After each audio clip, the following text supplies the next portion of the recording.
লীলা ভূমিষ্ঠ অষ্টোত্তর শত শ্রীমদ ভক্তি বেদান্ত বামন গোস্বামী গুরু মহারাজের শ্রীরাতুল চরণ সরজে অসংখ্য কোটি দণ্ডবোধ প্রণাম জ্ঞাপন করে ওনার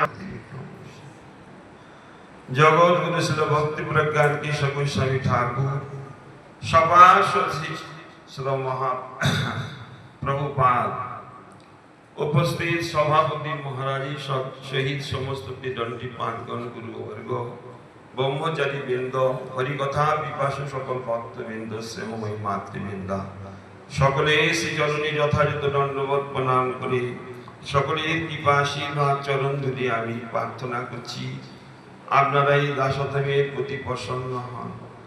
যতদিন এই দেহে প্রাণ আছে ততদিন যেন হরি গুরু বৈষ্ণবের গুলো কীর্তন করে তাদের সেবা করে এই মনুষ্য জন্ম যেন ধন্যাতে ধন্য করতে পারি। আজ এই পবিত্র তিথি শ্রী পুরুষোত্তম মাসে আর সমস্ত বৈষ্ণবগণের সহিত আমরা শ্রীক্ষেত্র ধাম পরিক্রমা করছি। অভাগ্য আপনারা সবাই একটু হাত জুড়ো করে পুরুষোত্তম দেবের প্রণাম মন্ত্রটা করুন দেখি, বলুন দেখি আমার পিছনে পিছনে। দেব দেব নমস্তুভ্যাং পুরাণ পুরুষোত্তম গৃহ নর্গং মায়া দত্ত রাধয়া সহিত হরে অন্তর্জ্যোতি রত্ন রচিতে সিংহাসনে সংস্থিতং বংশীনাদো বিমোহিত ভোজবধূ বৃন্দাবনে সুন্দর ধ্যায়েদ রাধিকয়া সকুস্তভমণি পদ্ধতি তরস্থূলং ভারত রত্ন কিরীট কুণ্ডলধর ভক্তাগ্রহ পীতাম্বর নিরাজয়ামি দেবেশ মিন্দিবর তলচ্ছবি রাধিকা রমণং প্রেমনা কোটি গন্ধর্ব সুন্দর। হরে কৃষ্ণ কৃষ্ণ কৃষ্ণ হরে হরে হরে রাম রাম রাম হরে হরে।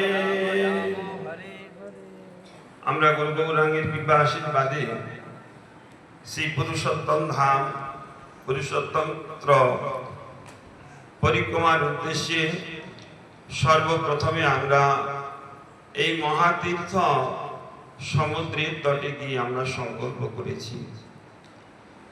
ওখানে ভীষণ আওয়াজ, তার জন্য মহারাজ ওখানে হরিকথা বলেননি। এখানে সংক্ষেপে আমি ওখানকার কথা দুটো একটি বলছি। এই সমুদ্রকে মহাতীর্থ বলা হয়েছে। মহাতীর্থ কেন বলা হলো? অন্যান্য পবিত্র জলাশয়কে তীর্থ বলা হয়েছে, কিন্তু সমুদ্রকে মহাতীর্থ বলা হয়েছে।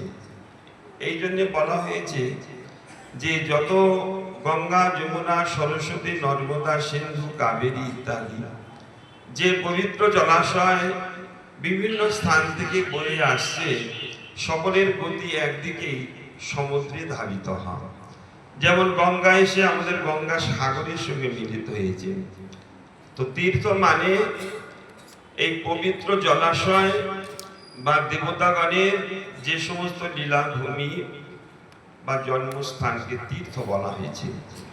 ভগবত ভক্তের জন্মস্থান বা তার ভজনের স্থানকে বলা হয়েছে শ্রীপাঠ। আর স্বয়ং ভগবান তার লীলাভূমি এবং জন্মভূমিকে শ্রীধাম বলা হয়েছে। তো সমস্ত এই ধামের মধ্যে তীর্থ এবং শ্রীপাঠ নিবাস করছে। এই সমস্ত ভগবান আমাদের সকলের জীবের কল্যাণের জন্য জগতে এগুলো প্রকাশ করেছেন। তো যাই হোক, সমস্ত তীর্থ নিবাস করেছেন এই সমুদ্রে। আরেকটি ঘটনা যখন শ্রী হরিদাস ঠাকুর তিনি সিদ্ধবকুলের ওখানে তিনি তার দেহটা অন্ত করেন, দেহ কলেবরটি নিয়ে শ্রী চৈতন্য মহাপ্রভু স্বয়ং ভগবান হয়ে ভক্তের সেই অন্তিম ক্রিয়া তিনি নিজে হাতে করেছেন, কোলে করে নিয়ে আর এই সমুদ্রের তটেতে নিয়ে এসেছিলেন। আমাদের মঠের পাশে যে হরিদাস ঠাকুরের সমাধি মন্দির দেখছেন, ওটি তখন সমুদ্রের তট। ওইখানে এসে আর মহাপ্রভু ভক্তদের বললেন সমুদ্রের জল নিয়ে আসো। তো শত শত নব নব ঘটের জল নিয়ে আর এই হরিদাস ঠাকুরকে তারা অভিষেক করেছিলেন। আবার এই জল ধৌত হয়ে আবার এই সমুদ্র গিয়ে জলটা মিশে গেছে। কেন শত শত ঘটের জল যখন চান করছেন ওই জলটা গড়িয়ে আবার সমুদ্রে মিশে গেছে। তো মহাপ্রভু তখন বললেন যে আজকের থেকে এই সমুদ্র মহাতীর্থে পরিণত হলো। তীর্থ তো তিনি ছিলেনই, কিন্তু হরিদাস ঠাকুরের চরণ ধৌত পাতার স্পর্শে এটি মহাতীর্থ নাম তিনি পেলেন। এই সমুদ্র মূলত এ তো ভগবান গোবিন্দের শ্বশুর, তাই না?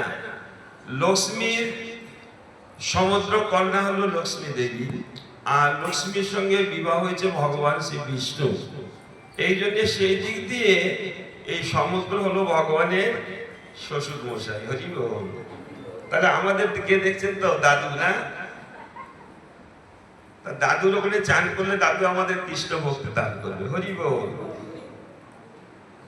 তো এই তীর্থে পাঁচটি তীর্থ প্রসিদ্ধ তীর্থ এই মানে শ্রীক্ষেত্রের মধ্যে বলা হয়েছে। যেমন মার্কণ্ডেয়, বট অকৃষ্ণ, রোহিণীঞ্চ মহাদধি, ইন্দ্রদুম্ন সরোবরশ্চ। মার্কণ্ডেয় সরোবর, শ্বেত গঙ্গা, বট অকৃষ্ণ, অকৃষ্ণ মানে এখানে শ্বেত গঙ্গাকে বলা হয়েছে। আর রোহিণীঞ্চ মহাদধি, মন্দিরের অভ্যন্তরে রোহিণী কুণ্ড আছে, এটাও মহাতীর্থ। দেখবেন ওখানে প্রণাম করে পয়সা নিচ্ছে আর পান্ডারা একটু মাথায় জল দিচ্ছে। আর এই রোহিণীঞ্চ মহাদধি এই সমুদ্রকে বলা হলো। আর ইন্দ্রদুম্ন সরোবর, এই পাঁচটি মহাতীর্থ। এখানকার জল আপনারা সংগ্রহ করে সবাই নিয়ে যাবেন। তো তীর্থে জলের চান করলে খুব ভালো, যদি সম্ভব না হয় তো সেখানকার জল আপনারা একটু সংগ্রহ করে মাথায় প্রণাম করে মাথায় নেবেন। আর এই যে বর্তমান যে স্থানে এসেছি এটাকে বলা হয়েছে চটক পর্বত। সামান্য একটু টিলার মতো দেখতে পাবেন, একটু উঁচু উঠলেন না? তো এইখানে সেটা ভক্তি সিদ্ধান্ত সরস্বতী গোস্বামী ঠাকুর তিনি এখানে সেই ভজন করেছিলেন, যে শতকোটি হরিনাম যজ্ঞ তিনি এখানে করেছিলেন। এই মন্দির প্রভুপাদের প্রতিষ্ঠিত। এটি বর্তমান কলিকাতায় বাগবাজার গৌড়ীয় মঠের আন্ডারে দিয়ে সেবা পূজা ইত্যাদি এটা হতে চলেছে। শ্রী চৈতন্য মহাপ্রভু যে ভাবনা অনুসারে মহাপ্রভু যখন এখানে এসেছিলেন, তো তখন এই চটক পর্বত দেখে তার গোবর্ধন শৈলের কথা মনে হয়ে গেছে। তো বলছে বন দেখলে ভ্রম হয় এই বৃন্দাবন, শৈল দেখে মনে হয় এই গিরি গোবর্ধন। যাহা নদী দেখে তাহা মানয়ে কালিন্দী, মহাপ্রভু মহাপ্রেমে পড়ে কান্দি।